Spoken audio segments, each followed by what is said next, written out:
ஆண்டவராகிய இயேசு கிறிஸ்துவின் இனிதான நாமத்தினாலே இந்த நிகழ்ச்சிக்கு மிகுந்த அன்போடு கூட உங்களை வாழ்த்தி வரவேற்கிறேன். இன்றைய நம்முடைய தியானத்திற்கென்று தெரிந்தெடுக்கப்பட்ட வேத வசனம் சங்கீதங்களின் புஸ்தகம் 136 அதிகாரம் அதனுடைய 23 வசனம். நம்முடைய தாழ்வில் நம்மை நினைத்தவரை துதியுங்கள், அவர் கிருபை என்றும் உள்ளது. பிரியமானவர்களே, நம்முடைய தாழ்வில் நம்மை நினைக்கிறவர் தான் நம் தேவன். ஆம், நம்முடைய உயர்வில் மட்டுமல்ல, நம்முடைய வாழ்க்கையிலே நம்முடைய தாழ்வு பகுதி என்று சொல்லி வரும் பொழுது அந்த பகுதியிலே நம்மை நினைக்கிற தேவனாய் அவர் இருக்கிறார். நம்முடைய தாழ்மையான சூழ்நிலைகளை, எளிமையான சூழ்நிலைகளை, நம்முடைய நிர்பந்தமான நிலைகளை எல்லாவற்றையும் அவர் உற்று நோக்குகிற கர்த்தராய் இருக்கிறார். அங்கிருந்து அப்படிப்பட்ட சூழ்நிலையிலிருந்து நாம் அவரை நோக்கி கூப்பிடும் பொழுது அவர் நம்மை நினைத்து பார்க்கிற தேவனாயிருக்கிறார். நம் செவிகளுக்கு, நம்முடைய கூப்பிடுதலுக்கு செவி கொடுக்கிற தேவனாய் இருக்கிறார், பதில் கொடுக்கிற தேவனாய் இருக்கிறார். பரிசுத்த வேதாகமத்திலே அநேக காரியங்கள், சம்பவங்கள், இப்படிப்பட்ட சூழ்நிலைகள் வழியாய் தேவனுடைய பிள்ளைகள் கடந்து சென்ற பொழுது தேவன் அவர்களை எப்படியெல்லாம் நினைத்தருளினார், எப்படியெல்லாம் அவர்களுக்கு பதில் கொடுத்தார், அற்புதங்களை செய்தார் என்று சொல்லி பல காரியங்களை நாம் பார்க்கிறோம். இந்த அருமையான தாய் அன்னாள், அவருடைய வாழ்க்கையிலே எல்லா நன்மைகளும் அவளுக்கு இருந்த ஆசீர்வாதங்கள் இருந்தது. ஆனால் அவருடைய வாழ்க்கையிலே குழந்தை இல்லாத ஒரு சூழ்நிலையிலே கதறி நின்ற அன்னாள். பரிசுத்த வேதாகமத்தில் 1 சாமுவேலின் புஸ்தகம் 1 அதிகாரத்திலே இந்த காரியம் நமக்கு சொல்லப்பட்டிருக்கிறது. அதிலே மிக மிக முக்கியமான ஒரு காரியம் என்ன? அந்த 1 சாமுவேல் 1 அதிகாரம் அதனுடைய 6 வசனத்திலே நாம் பார்க்கிறோம். கர்த்தர் அவள் கற்பத்தை அடைத்தபடியினால் அவளுடைய சக்களத்தி அவள் துக்கப்படும்படியாக அவளை மிகவும் விசனப்படுத்துவாள். அவள் மிகவும் துக்கப்படும்படியாக அவளுடைய சக்களத்தி அவளை விசனப்படுத்துவாள் என்று சொல்லப்பட்டிருக்கிறது. அநேக காரியங்களை சொல்லி சொல்லி சொல்லி சொல்லி அவளுடைய இருதயத்தை வேதனைப்படுத்தி இருக்கலாம், அவளுடைய இருதயத்தை காயப்படுத்தி இருக்கலாம். அந்த காயத்தோடு கூட, துக்கத்தோடு கூட அந்த அன்னாள் தேவனுடைய சமூகத்திலே அவருடைய ஆலயத்திற்கு வருகிறாள். அங்கு வந்து கதறி அழுகிறாள். 1 சாமுவேலின் புஸ்தகம் அதே 1 அதிகாரம் 10 மற்றும் 11 ஆகிய வசனங்களில் நாம் பார்க்கிறோம். அவள் போய் மனம் கசந்து மிகவும் அழுது கர்த்தரை நோக்கி விண்ணப்பம் பண்ணி, சேனைகளின் கர்த்தாவே, தேவரீர் உம்முடைய அடியாளின் சிறுமையை கண்ணோக்கி பார்த்து உம்முடைய அடியாளை மறவாமல் நினைத்தருளி உமது அடியாளுக்கு ஒரு ஆண் பிள்ளையை கொடுத்தால் அவன் உயிரோடு இருக்கும் சகல நாளும் நான் அவனை கர்த்தருக்கென்று ஒப்பு கொடுப்பேன். கர்த்தர் இந்த ஆசீர்வாதத்தை எனக்கு அருளும் பொழுது நான் அவனை உமக்கென்று நான் கொடுப்பேன் என்று சொல்லி அன்னால் மனம் கசந்து அழுகிறதை நாம் பார்க்கிறோம். அவ்வளவு வேதனை, அவ்வளவு துக்கம்.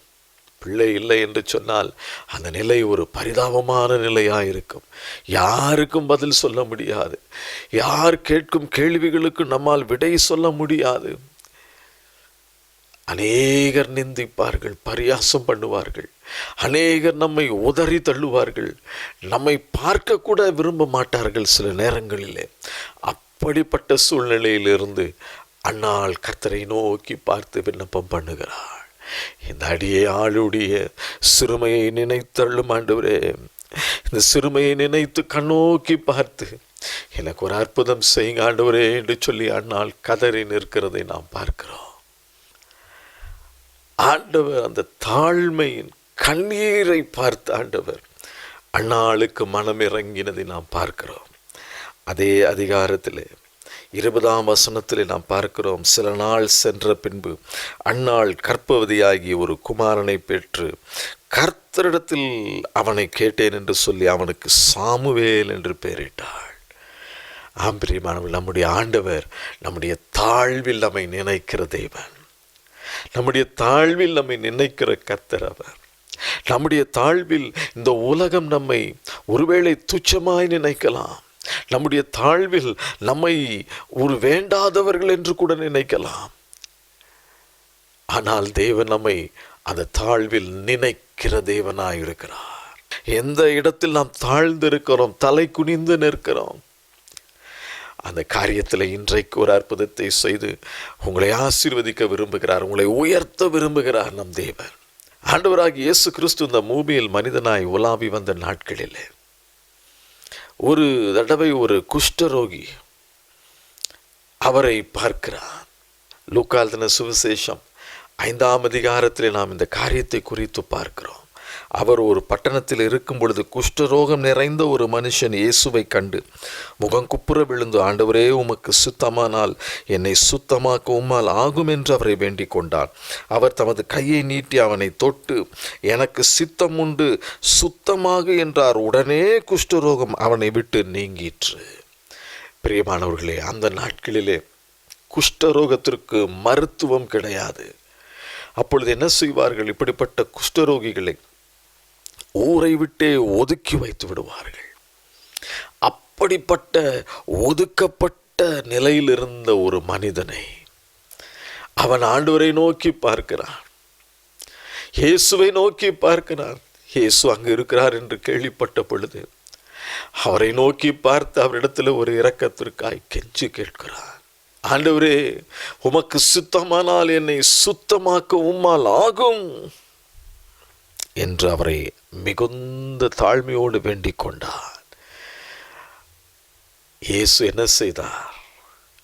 அவர் தமது கையை நீட்டி அவனை தொட்டு, உலகமே அவனை வெறுத்து ஒதுக்கி வைத்திருக்கலாம், அவன் அருகே போவதையே உலகம் விரும்பாத நிலையில் இருக்கலாம். ஆனால் இயேசு எப்படிப்பட்டவர்? அவனுடைய தாழ்வில் அவனை நினைக்கிறவர். எல்லாரும் வெறுத்து ஒதுக்கி அருவருக்கத்தக்கவன் என்று சொல்லி ஓரம் கட்டப்பட்ட மனிதனை இயேசு தமது கையை நீட்டி தொட்டு அவனை பார்த்து சொல்லுகிறார், எனக்கு சித்தம் உண்டு, நீ சுத்தமாகு. உடனே அவனுடைய குஷ்டரோகம் அவனை விட்டு நீங்கிற்று. ஆம் பிரியமானவர்களே, அவர் நம்முடைய தாழ்வில் நம்மை நினைக்கிற தேவன். நம்முடைய தாழ்வில் நம்மை நினைக்கிற தேவன். உலகம் நம்மை அருவருப்பாய் பார்த்திருக்கலாம், நம்மை ஏளனமாய் நினைத்திருக்கலாம், பேசியிருக்கலாம். ஆனால் அந்த தாழ்மையான நிலையில் இருந்த நம்மை நினைக்கிறவர் நம் தேவன். ஐயோ, என் மகன், என் மகள் என்று சொல்லி நம் அருகே வருவார். நம்முடைய பிரச்சனைகளில் இருந்து நம்மை விலக்கி விடுவிக்கிற தேவனாய் இருக்கிறார். நம்மை தூக்கி எடுக்கிற தேவனாய் இருக்கிறார். நமக்கு அற்புதங்களை செய்கிற தேவனாய் இருக்கிறார். நம்மை சுகமாக்குகிற தேவனாய் இருக்கிறார். லூக்கா எழுதின சுவிசேஷம் 18ஆம் அதிகாரத்திலே திரளான ஜனங்களோடு ஆண்டவராகிய இயேசு கிறிஸ்து நடந்து சென்று கொண்டிருக்கும் பொழுது எரிகோ என்ற இடத்திற்கு சமீபமாய் வரும் பொழுது ஒரு குருடன் வழி அருகே உட்கார்ந்து பேச்சை கேட்டுக்கொண்டு இருந்தான். ஜனங்கள் நடக்கிற சத்தத்தை கேட்டு இது என்ன என்று அவன் விசாரித்தான். நசரேயனாகி இயேசு போகிறார் என்று அவனுக்கு அறிவித்தார்கள். அப்பொழுது அவன், இயேசுவே, தாவீதின் குமாரனே, எனக்கு இரங்கும் என்று கூப்பிட்டான்.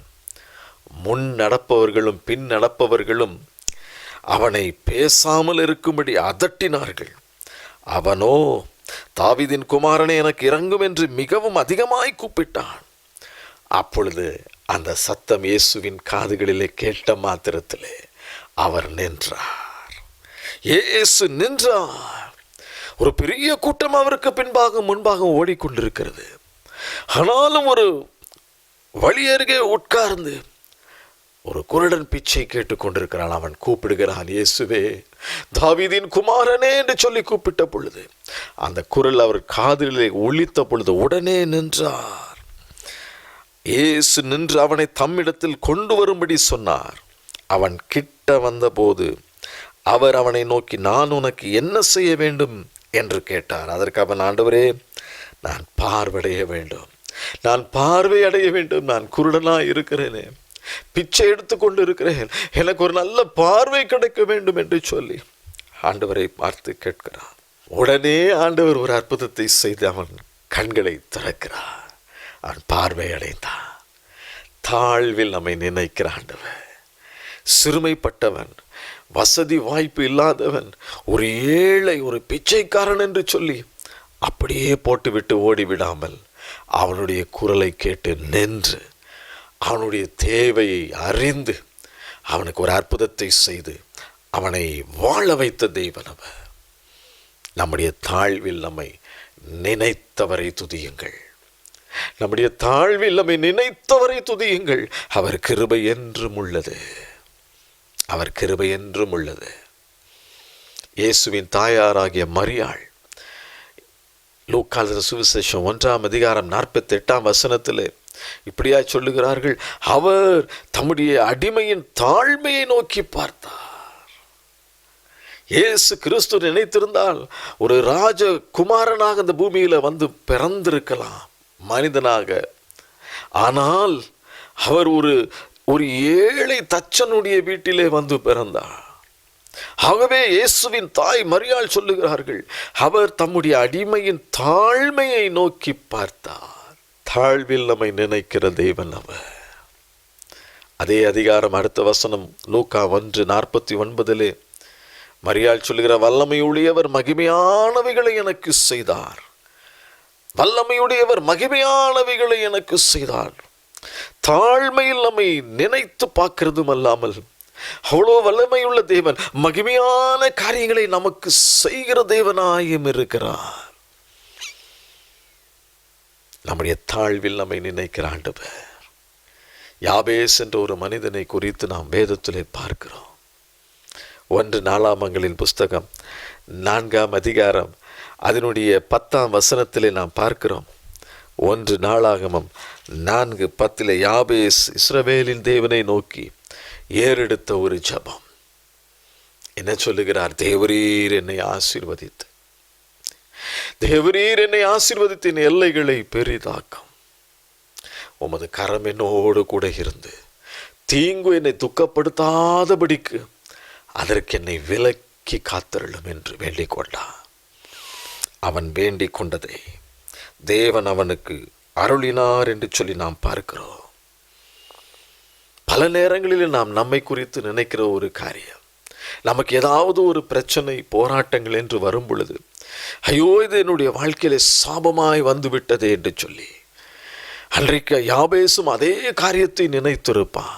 ஆகவே ஆண்டவரிடத்தில் கேட்கிறான், தேவரீர் என்னை ஆசீர்வதிங்கப்பா, சாபமான காரியங்களை என்னை விட்டு எடுத்துருங்க ஆண்டவரே, ஆசீர்வதிங்கப்பா, உமது கரம் என்னோடு இருக்கட்டும், தீங்கு என்னை துக்கப்படுத்தாதபடிக்கு அதற்கு என்னை விலக்கி காத்திரளும் என்று வேண்டிக் கொண்டான். அவன் வேண்டிக் கொண்டதை தேவன் அவனுக்கு கொடுத்தார். அவரை நோக்கி பார்ப்போமா? அடியாளின் சிறுமையை கண்ணோக்கி பார்த்து அன்னாளுக்கு அற்புதங்களை செய்த ஆண்டவர் இன்றைக்கு உங்களுக்கும் அதே போல் அற்புதங்களை செய்வதற்கு அவளோடு இருக்கிறார். ஆண்டவரை நோக்கி பார்ப்போம். தகப்பனே, செய்தி கேட்டமுடைய பிள்ளைகள் என்னென்ன காரியங்களிலே தாழ்ச்சி அடைந்து ஓடிக்கொண்டிருக்கிறார்களோ, இந்த காரியத்தில் நான் தாழ்ந்து போயிருக்கிறேன், என்னுடைய பொருளாதாரத்திலே தாழ்ந்து போயிருக்கிறேன், சரீர சுகத்திலே குறைவுபட்டிருக்கிறேன், என்னென்ன காரியங்களை நினைக்கிறார்களோ அந்த காரியங்கள் எல்லாவற்றிலிருந்து நம்முடைய பிள்ளைகளுக்கு ஒரு விடுதலை சுகத்தை கர்த்தர் கட்டளையிடுவீராக. ஆண்டவரே, அவர்கள் தாழ்வில் இருந்து அவர்களை தூக்கி எடுப்பீராக. அன்றைக்கு அன்னாளை ஆசீர்வதித்தீங்கப்பா, அதே போல எனக்கும் ஒரு பிள்ளை வேண்டுமே. அன்றைக்கு அன்னாளுக்கு இறங்கின தேவன் யார் யார் அப்படிப்பட்ட இரக்கத்தை ஆசீர்வாதத்தை உம்மிடத்தில் கேட்கிறார்களோ அப்படிப்பட்ட கிருபைகளை நம்முடைய பிள்ளைகளுக்கு இன்றைக்கு தாரும் ஆண்டவரே. இன்றைக்கே ஒரு அற்புதம் நடக்கட்டும், வாழ்க்கையில் அவர்கள் கற்பங்கள் திறக்கப்படட்டும்.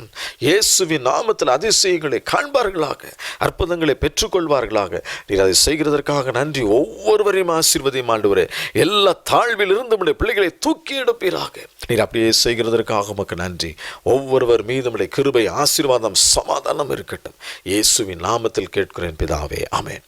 கர்த்தர் தாமே உங்களை ஆசீர்வதிப்பாராக. ஆமென்.